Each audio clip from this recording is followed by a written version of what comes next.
Hello and welcome to the first part of issue 12, where we'll be looking into what a Foul Blightspawn is, explore the book, and find out the best way to put this chap together. Stay tuned!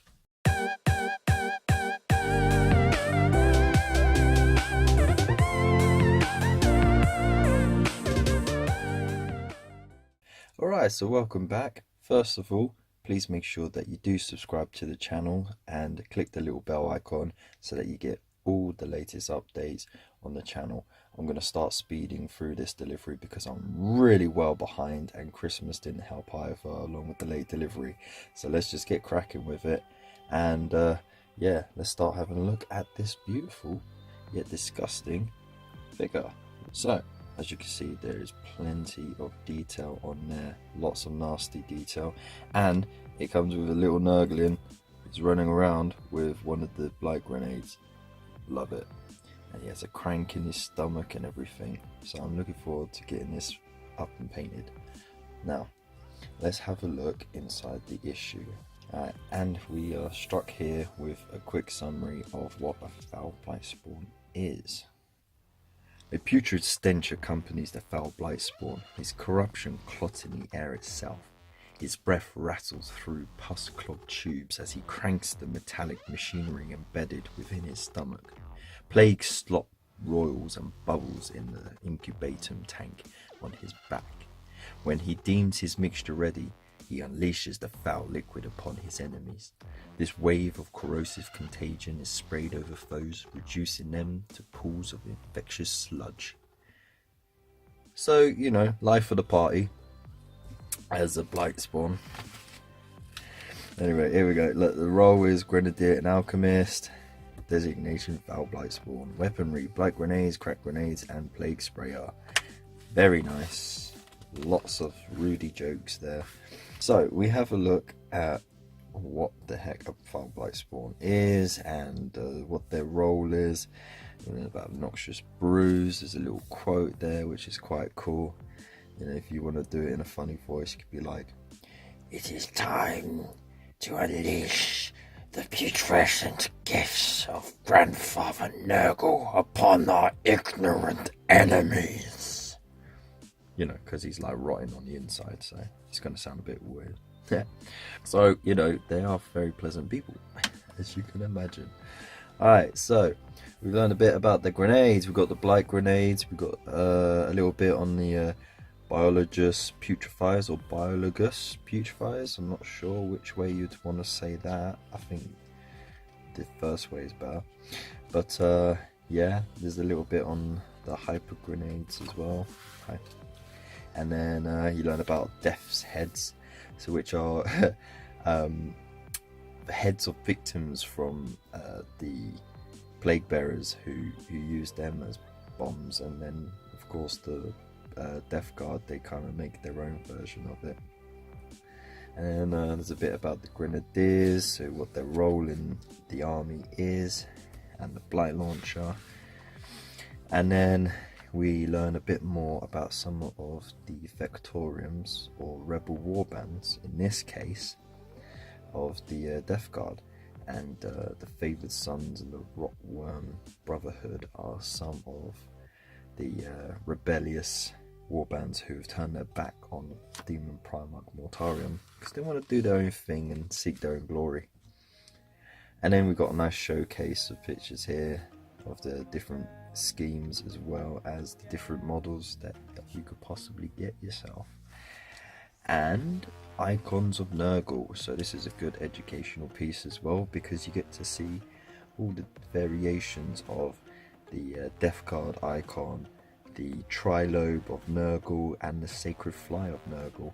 And there's quite a lot of mixes and stuff in there, as well as the 8-pointed Star of Chaos, which you can't forget because that's the main signal of a chaotic force. So they go into more depth on the other page as well on these variations and the origins of them.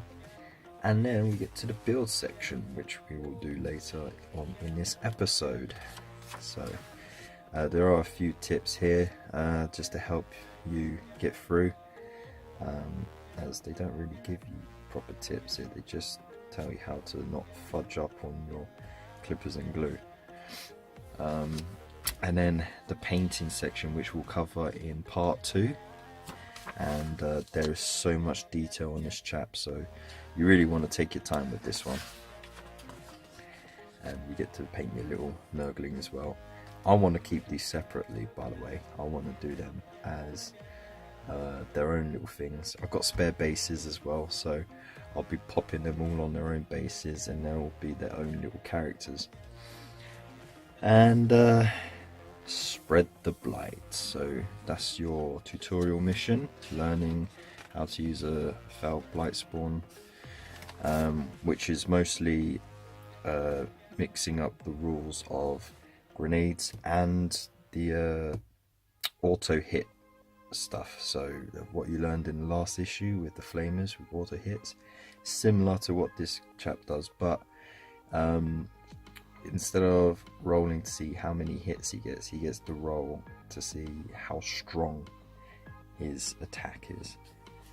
And then we've got a wounding chart as well. So we're getting closer to learning how to use the proper rules, and soon we'll get data sheets, so that'll be exciting. So more on the variable strengths, you know, whether it's higher or lower than the toughness of your enemy. So you got your toughness values here as well. And then burn the bombs, so that's your replay mission. So you get to fight with an objective, and that looks like fun. And then the replay extra rules at the back, and that's that. And then of course issue 13 will be the container and the other scenery pieces, and issue 14 will be a break from building. It's all going to be about painting, so we'll see how that issue goes. I'm already using this large dry brush just because it's so much quicker when you're doing the troops, and I'll be showing you the best way to use it with the container, but that's for the next issue. So without further ado, let's get on to the next section. Okay, so we're going to go over how to build this the most effective way, and what you'll need is of course the sprue with the Blightspawn on it, the base, your mold line remover, the clippers, and the plastic glue. As an additional, you will need your super glue to stick him on the base so that you can snap him off at a later date if you wish to have ease of painting, or if you wish to do something exciting with the base. So for now, let's get on with the basics. So again, familiarize yourself with the instructions. You can find the number on the pieces as well, very clearly indicated, and then you just vat it. So remember, flat side against the model, and just clip away.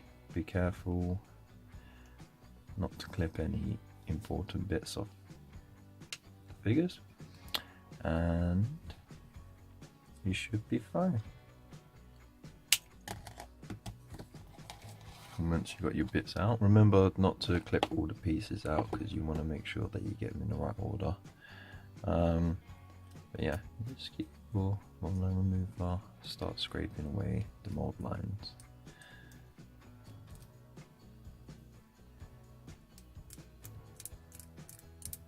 Okay, so once you've got two pieces to fit together, just make sure that you dry fit it first so you know where it goes, and there are no other pieces that need to go in between or around them before you glue them together.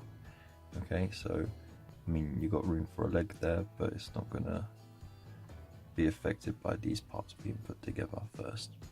So just crack the glue open. But that sometimes happens because the glue gets dry at the end. Just pop it back in. Alright, so I'll suggest putting the glue on this side. Not much, just enough. Less is more, remember? And that should be plenty. And then we just, oh, hang on, need a little bit just under there as well, so that it holds onto the waist. And then, poof, there we go. You just hold it for a couple of seconds. And there you go, that's your first bit. So just carry on as you would with any other kit. Make sure you cover your glue so you don't get high from it and it doesn't dry out.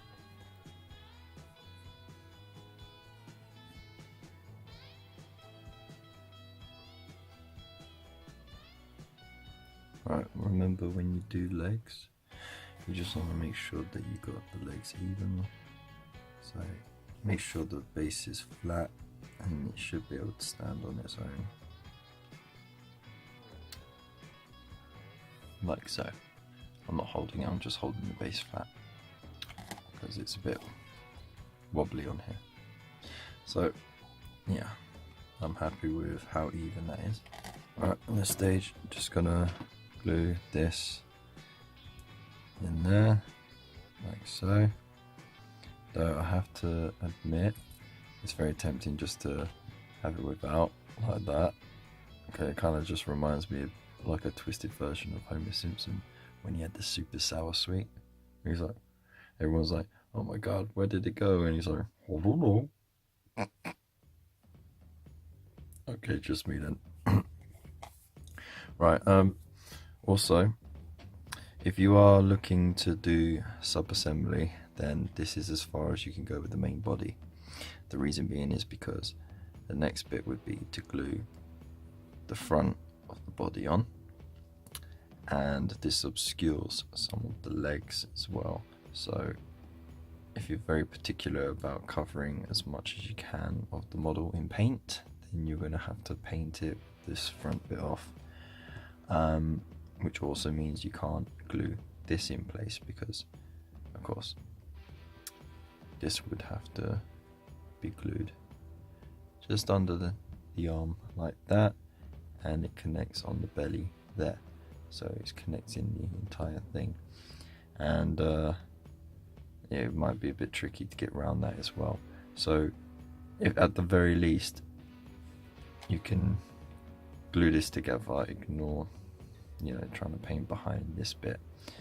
But if you want it to be easy, then you're gonna want to leave this bit off. But anyway, if you're not too particular, then I would suggest just putting just a bit of glue along this bit here. The shoulder is just a tiny bit around the rims like that, seal it, the base of the neck, and there. Alright, and then you just plonk him in and hold it tight for a moment, and there you go. Just starting to do its thing already. Okay, so here's another potential sub-assembly point as well.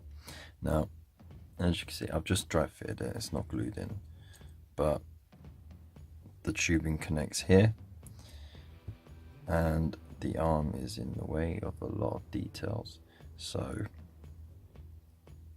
if you really want to at least get that base coat done and the major details done with your base colours, then I would suggest you leave the arm off and the crank, and you should be okay with him like that then. And then of course you can glue it at the end. Also, make sure that you super glue him to the base. Don't use the plastic glue because you'll never get it off the base again, at least not without great difficulty. And the little nurgling, which I want to have like a whole little army of these chaps, I'm going to keep him on a little bit of sprue like that, just so I can hold it while I'm painting. but I don't want to glue him on the base because I don't want him to be in the way, because if you have him on the base just there, it's right in front of the whole model. So 3 loose bits and this guy, so let's just glue him onto the base, and there it is glued to the base as well. So I've got the back hanging off just a bit more, so it's not quite center, and that way I could get in and around the pipes and the grenades a little easier. So thank you very much for joining me for part 1 of issue 12. I hope you found it informative, and please make sure that you do like, share, subscribe and comment below, and just let me know what you think about the episode so far and the new format. It's still quite new, so all the feedback, good or bad, it's all positive in my book. So thank you again. Keep an eye out for the second half. It'll be out very soon, and I'll see you next time. See ya.